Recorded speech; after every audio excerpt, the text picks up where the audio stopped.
Hola, buenas tardes amigos. Seguimos con el Camino de Santiago. Quiero deciros que saldrán muchos capítulos porque quiero que salgan imágenes. Y nada, ¿por qué lo hice? Pues porque me sorprendió muchísimo que mientras Maripili está dando vueltas por ahí con el Falcón, pues la familia real, perdón, la familia real de Suecia estaba haciendo el Camino de Santiago. No sé si lo habrán terminado ya. Toda la familia real, el rey, la reina y los príncipes, con su escolta, obviamente, a pie.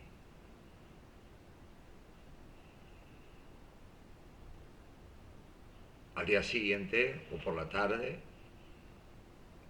veo las noticias y veo al rey que lo están criticando porque va en un coche eléctrico de alta gama. Y lo están criticando, claro, los trompeteros de la extrema izquierda, de la ultraizquierda.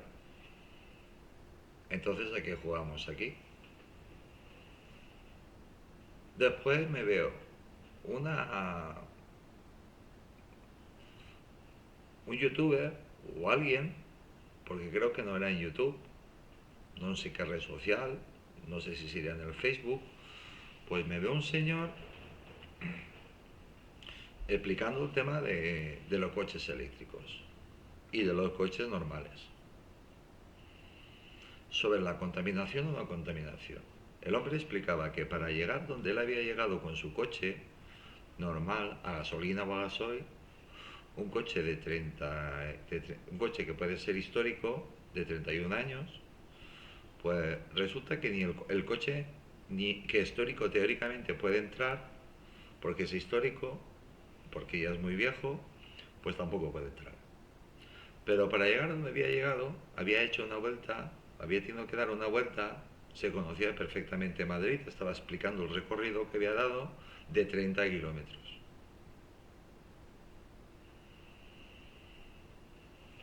Después te saca unas imágenes de los años 20 o 30 o 40 eh, de la maravillosa novedad de los coches eléctricos, que se sabe que es un petardo, pues de un montón de coches ya eléctricos de la época. ¿Por qué se dejaron de construir? ¿Por la gasolina? ¿Por esto? ¿Por aquello? No. Porque el coche, si tú quieres que te haga kilómetros, pues el 90% del coche, por poner un ejemplo, tiene que ir lleno de baterías. Y las baterías, pues, son caras. Baterías industriales, baterías que acumulen un montón. Sabéis que hay baterías y baterías. Lo podéis entender simplemente comparándola con la batería del móvil.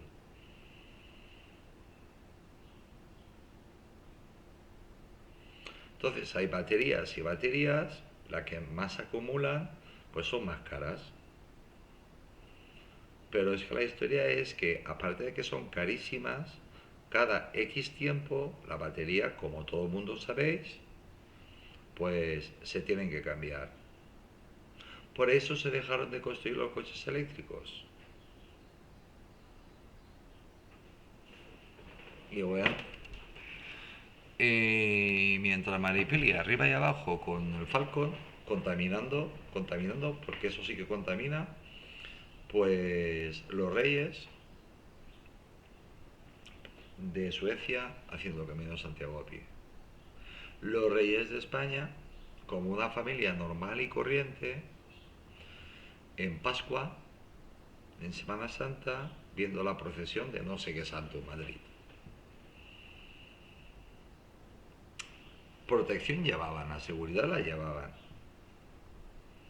pero policía no se veía por ninguna parte. Policía vestida de uniforme, cerca de... No salía ni uno. Creo, ¿eh? Mi memoria es como es. Como una familia más. Hombre, todos sabemos que una familia más no es, que es el rey de España, la reina consuerte, la princesa de Asturias y la infanta. que las personas que estaban alrededor, pues que eran de seguridad, pero también había público en general. Allí de pie, esperando a que pasara el Cristo de no sé qué. Y este, Falcon arriba, Falcon abajo. Bueno, Camino de Santiago, capítulo tercero. ¿Por qué van a salir tantos capítulos? Vuelvo a repetirme como la Joseite.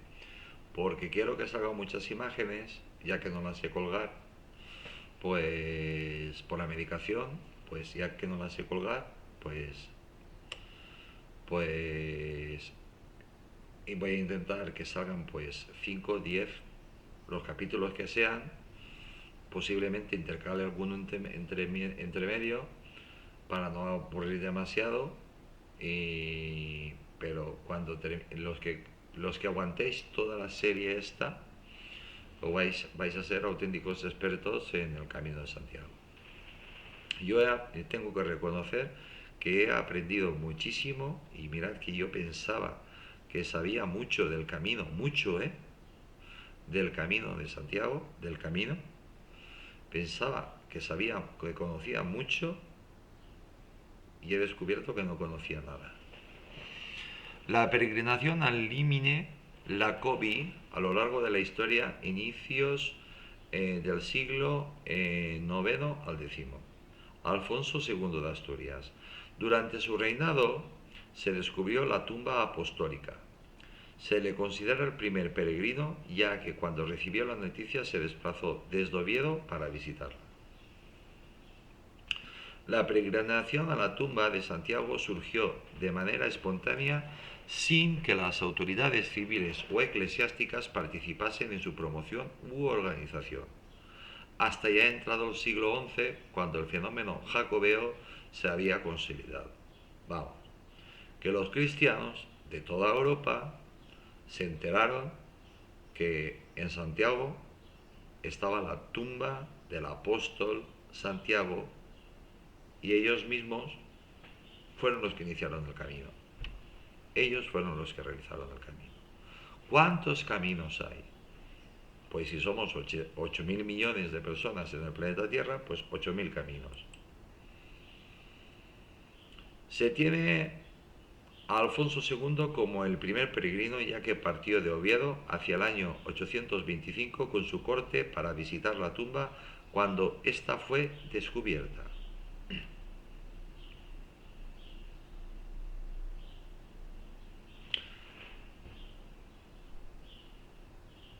Por lo tanto, está documentado desde el siglo 820, desde el año 825. Antes ya se sabía, había rumores. De hecho, muchos cristianos, iban a Santiago de Compostela. Pero oficialmente se empieza a documentar a partir de esa fecha. Y antes de esa fecha, pues entra dentro de la leyenda o el mito.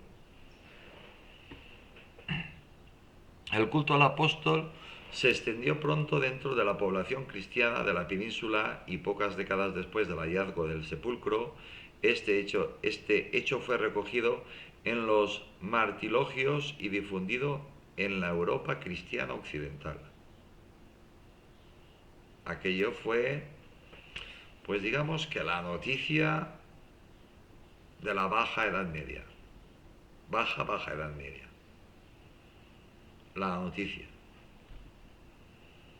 que el apóstol preferido de Jesús de Nazaret estaba enterrado cerca del fin de la tierra de Finisterre, en Santiago de Compostela, en España.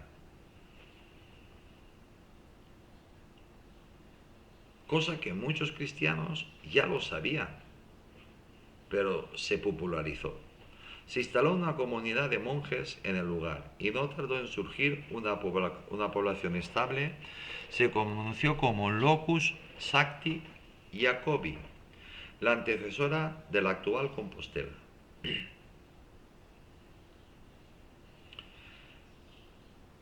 Es decir, que Santiago de Compostela nació alrededor de la catedral, de la tumba del apóstol Santiago.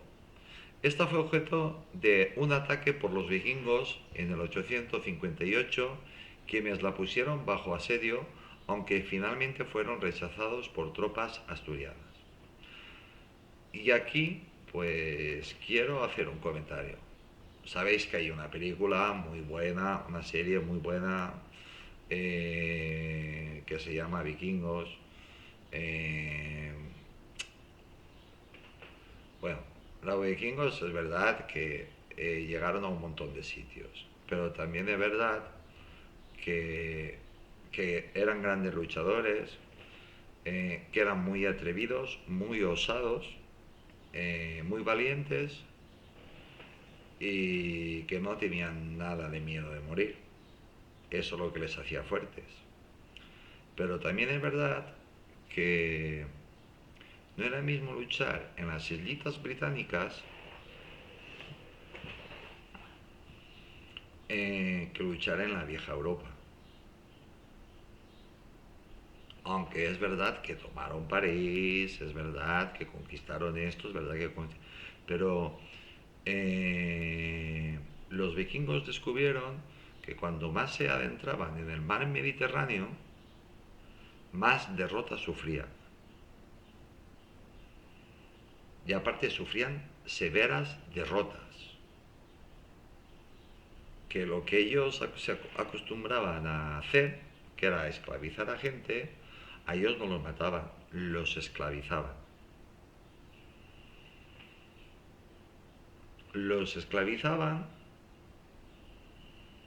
y los metían en galeras o los metían como soldados de primera línea, porque eran grandes y grandes guerreros y muy valientes, y no regresaban nunca a su tierra.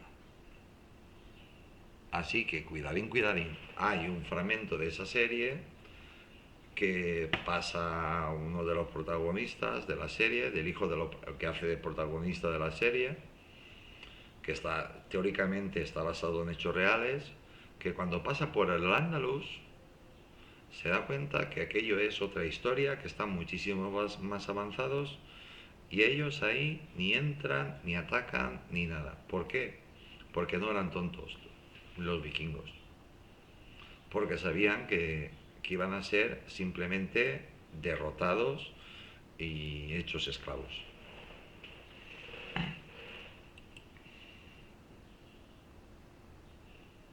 Pero ellos siguieron haciendo sus racías. De todas formas, eso es otra historia. En el 895 se menciona a los peregrinos como una donación del rey. En una donación del rey. Mi vista, ya sabéis cómo es. Por cierto, esta semana me toca ir al hospital a que me miren la vista. A ver qué tal. Ya os contaré. Salvo este dato, no hay otras informaciones sobre su afluencia durante el primer siglo debido a que hacer estos viajes era una costumbre lo suficientemente arraigada como para no merecer la atención de los cronistas.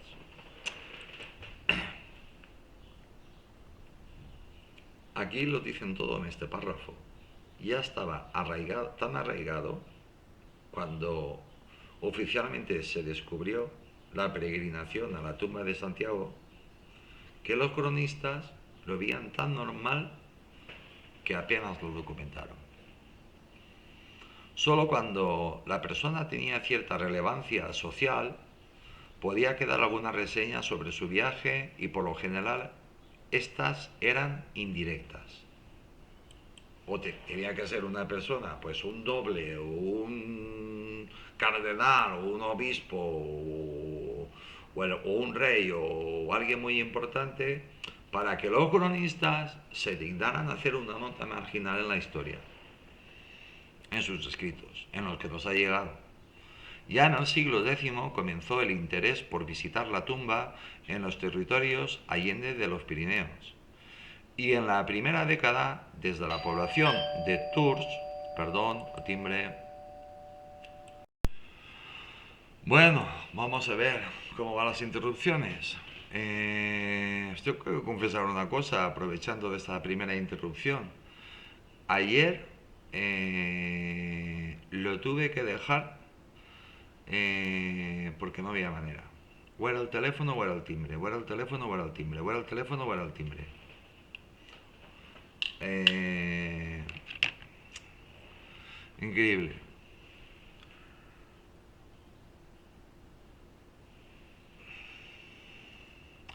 Ya en el siglo X comenzó el interés por visitar la tumba en los territorios allende de los Pirineos y en la primera década, desde la población de Tours, se dirigieron cartas al rey Alfonso III preguntando por la tumba apostólica. Posteriormente se van teniendo los primeros testimonios escritos de peregrinos procedentes de fuera de la península ibérica. Uno de los primeros documentos fue un clérigo impedido procedente del Imperio Romano Germánico, quien visitó la tumba del apóstol en el 930.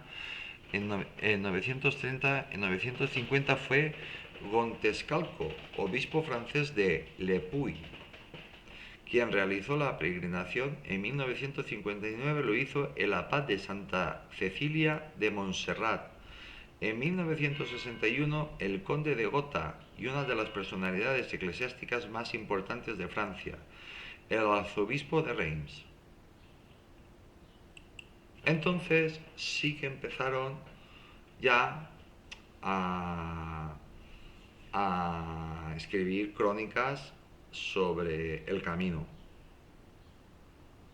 Porque, claro, ante esto,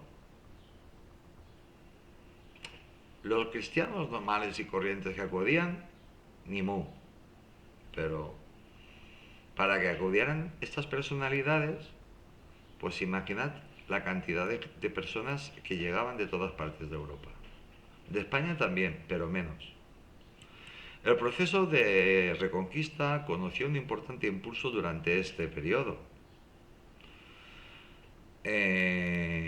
La vieja Europa cristiana pues empezó a mandar ayuda a, en la cruzada que estaba realizando los reyes cristianos eh, contra el imperio musulmán que dominaba la península. Los reyes asturianos y leoneses, quienes en sus donaciones al apóstol pedían por su ayuda frente al enemigo, consiguieron ampliar los territorios cristianos hasta controlar toda la meseta norte, mientras que los navarros consolidaban su dominio sobre el Alto Ebro. Mirad lo que consiguió en la peregrinación. Eso se consiguió pues porque llegaron más caballeros, más soldados, más dinero, más ayuda para ayudar a los reyes cristianos de la península, y consiguieron pues un cierto control en el norte, de León para arriba, más o menos. Este impulso se truncó en la época de Almanzor, quien recuperó parte del terreno perdido y sometió al resto a continuas aceifas o contraataques. No dejaba de la península pues de estar en lucha, pues los cristianos contra los moros o los moros contra los cristianos.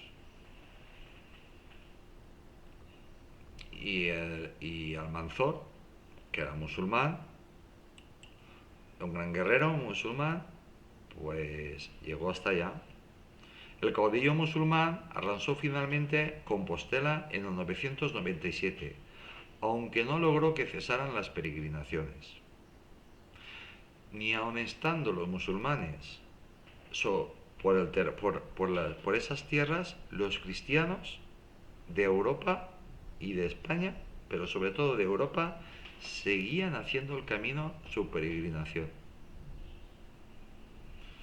Y llegaba gente de todo tipo. También llegaban caballeros que se quedaban aquí a luchar contra los infieles, es decir, contra los musulmanes. Falleció 5 años más tarde Almanzor en 1002 y el califato se sumergió en 1009 en una larga guerra civil que acabó desintegrando a los reinos de taifas. La consolidación como peregrinación mayor siglos XI y XII. La abadía de Cluny, antes de ser destruida durante la Revolución Francesa, esta orden monástica lideró un movimiento reformador dentro de la Iglesia y apoyó con decisión la peregrinación jacobea. Vamos, hicieron prácticamente más los cristianos europeos por la tumba de Santiago, por el camino de Santiago. Es increíble. Bueno, seguimos, después de la interrupción. Pues bueno, la abadía de Cluny antes de ser destruida durante la Revolución Francesa. Esta orden monástica lideró un movimiento reformador dentro de la Iglesia y apoyó la decisión de la peregrinación jacobea en los franceses. Es que los españoles somos así. Y encima estábamos con la Reconquista. Pero que seguimos siendo así. Ahora estábamos en este breve descanso, en esta media horita de descanso, estábamos hablando del Camino de Santiago. La persona que ha venido estaba a traerme una cosa, pues ayudarme, pues te le estaba diciendo que él siempre ha querido hacer el Camino de Santiago.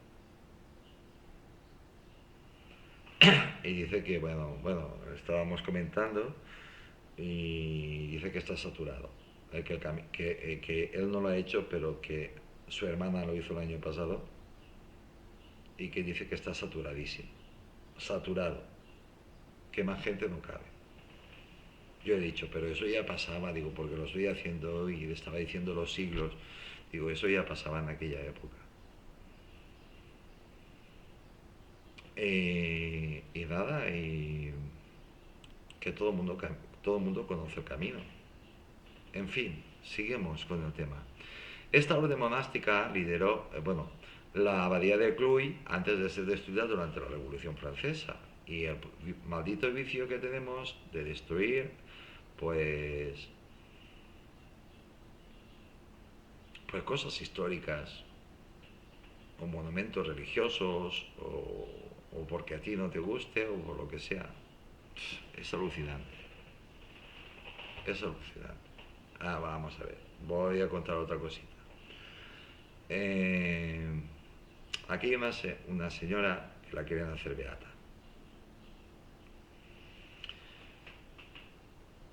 Que murió en el 21. En los años 21-22. En 1921-1922. Y no sé por qué vengo a decirlo. Bueno, hay un libro de esta mujer, Amparito May, que se llama ella, pues que murió muy joven, con 18, 19 años, pues donde aparece el altar y la iglesia de antes de la guerra. Era una auténtica preciosidad comparada con lo que tenemos en la actualidad. Y mira que es bonita. Y mira que es bonita la iglesia que tenemos. Y está bien cuidada y bien conservada. Tanto por dentro como por fuera. Pero es que la de aquella época, la original, era preciosa, simplemente preciosa. Preciosa, una obra de arte. Pues mira, eso es lo que hacemos. Esta orden monástica lideró un movimiento reformador Cluny, reformador dentro de la iglesia y apoyó la decisión de la peregrinación jacobea. La Europa occidental conoció un contexto expansivo durante el siglo XI, crecimiento demográfico, mejora climática, con ligero aumento de las temperaturas, incremento de la producción agraria, así como del comercio y de la masa monetaria. Recordar que en la Baja Edad Media hubo pues una pequeña glaciación. En este ámbito político se consiguió extender la denominación de la paz de Dios, que posibilitó un ambiente más pacífico, mientras que en el religioso se comenzó a dejar atrás los años oscuros del papado, a la vez que surgió un movimiento reformador que buscaba purificar el espíritu cristiano y que impulsaron religiosos de los monasterios de Cluy, en la Borgoña, y Gors, en Lorena. Ya dentro de la península ibérica, el hundimiento del califato tras la muerte de Almanzor coincidió con una mejora sustancial de la economía y el poder de los reinos cristianos. Dentro de este contexto favorable a la peregrinación a Compostela, conoció un notable impulso que la convirtió en una de las tres grandes peregrinaciones cristianas.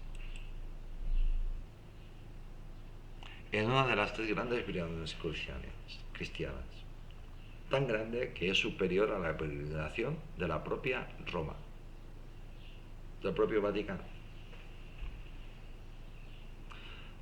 La devoción a Santiago se extendió con fuerza por el continente y llevó a que personas de Francia, Flandes, el Imperio Germánico, Italia o Inglaterra emprendiesen el viaje a su tumba, a la tumba de Santiago, apóstol.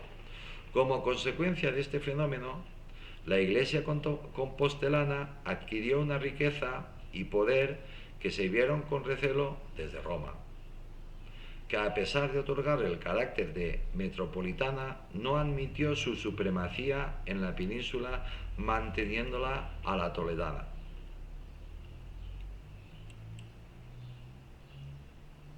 Hay que recordar que en aquella época Toledo era la capital de la península ibérica, de lo que estaba conquistado, del terreno conquistado.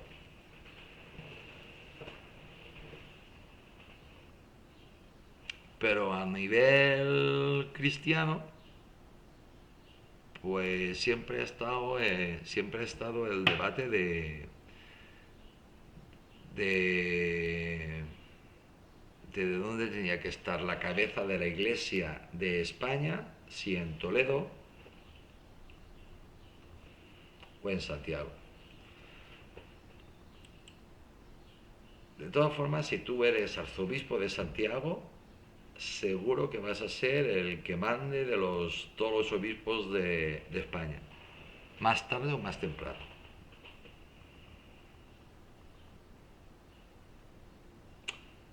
Pero el Papa, el Vaticano, como aquí lo pone clarísimamente, nunca le han otorgado la supremacía, que la cabeza de la Iglesia española esté en Santiago, está en Toledo. Las autoridades colaboraron, si estoy equivocado, me corregís.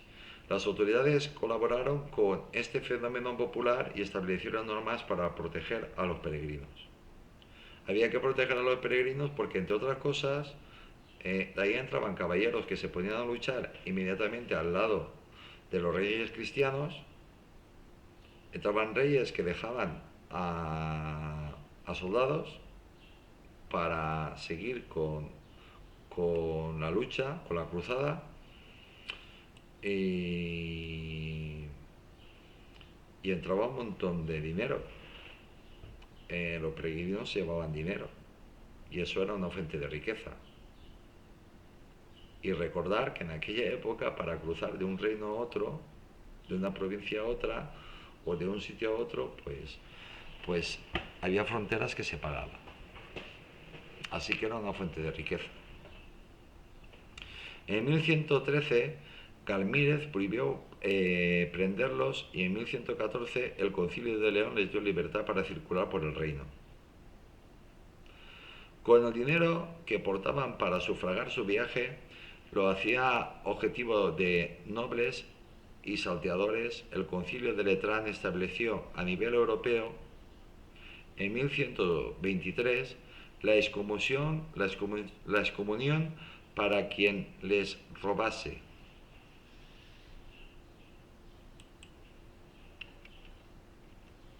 Y en 1170 se creó la Orden de Santiago, destinada originariamente a proteger a los peregrinos, aunque posteriormente se implicaría más bien en la conquista y repoblación de nuevos territorios.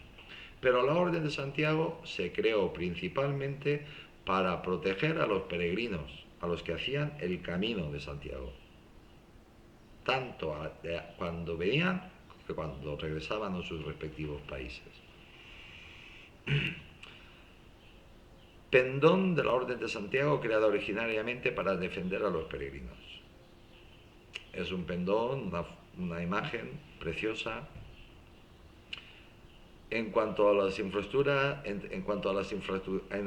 infraestructura, reyes eclesiásticos y nobles se implicaron también durante este siglo XI para fundar hospitales a lo largo de la ruta, a la vez que mejoraban las calzadas, construyeron puentes y procuraron poblar las poblaciones por donde pasaba. Todas esas maravillosa arquitectónica medieval es de esta época.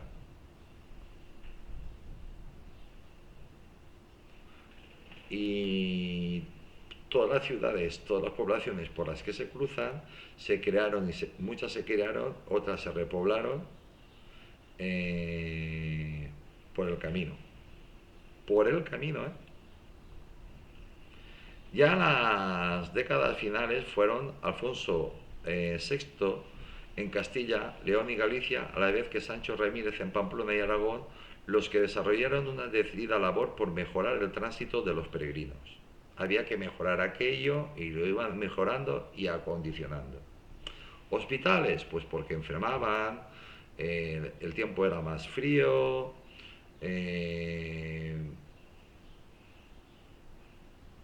había que descansar, había que cuidar a los enfermos, había que darlos de comer, había gente que tenía dinero, mucho dinero, y había gente que no.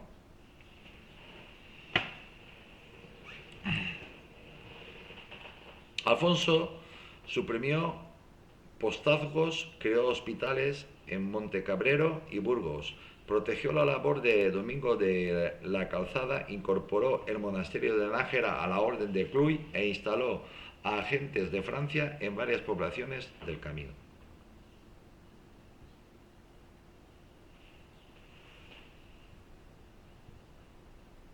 Agentes, es decir, la población francesa en el camino. Sancho, por su parte, suprimió asimismo postazgos, sustituyó el rito mozárabe por el romano, atrajo a eclesiásticos franceses, apoyó los albergues de Jaca y Pamplona y creó la población de Estella. De esta manera, para el cambio de siglo, una completa infraestructura de acogida había quedado ya extendida a lo largo de todo el itinerario que venía de los Pirineos. Porque desde Francia, desde Europa, pues el camino estaba bastante bien, comparado con el español, que estaba bastante mal. A partir de ahí, pues el reino español, pues los reyes españoles, pues se dedicaron a que el camino español pues fuera digno, que fuera como mínimo como el europeo.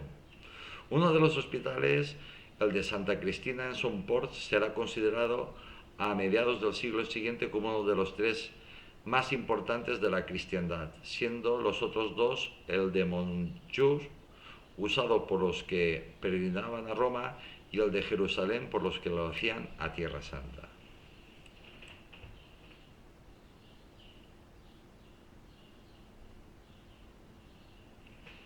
Pues los tres mejores hospitales de la época pues estaban en las tres rutas peregrinas. Fue en este periodo, sobre el 1140, cuando se redactó la primera guía escrita que ha llegado a nosotros, el Liber Peregrinationis, como parte de la obra de Liber Sacti Jacobi, que puede influir en el desarrollo del camino y su reconocimiento con toda la cristiandad occidental. Casi nada. En él se describían las rutas francesas para alcanzar el paso en los Pirineos y posteriormente el itinerario hasta Compostela.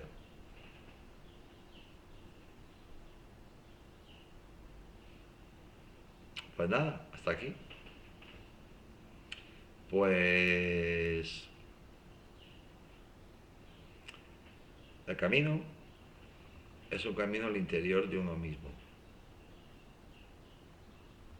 Puede ser cristiano, puede ser ateo, puede ser agnóstico, pero lo que estábamos hablando hace un segundo. Si hay gente que lo hace 2, 3, 4, eso no creáis que que es algo excepcional, es muy normal que el camino te enganche. Entonces lo que me estaban comentando esta persona es, ¿y no habrán caído en la cuenta de que alguien les está llamando? Pues bueno, pues esa es la pregunta que les dejo. ¿Cuántas personas han sentido la llamada a hacer el Camino de Santiago? Yo la he sentido, y no una vez, sino muchas veces. Bueno, pues amigos, pues que para mí es un placer y que alternaré algo entre, entre los próximos capítulos y seguiré. Porque si no, esto se convertirá en un canal del Camino de Santiago. Pues que soy Tony Garcés y que muchas gracias a todos. Que soy Tony Garcés, que os mando un saludo muy grande desde Valencia, España, concretamente desde el sur. Os deseo a todos que tengáis mucha salud y que Dios os bendiga a todos. Mañana más que, pues posiblemente, el Camino de Santiago. Cuarta parte.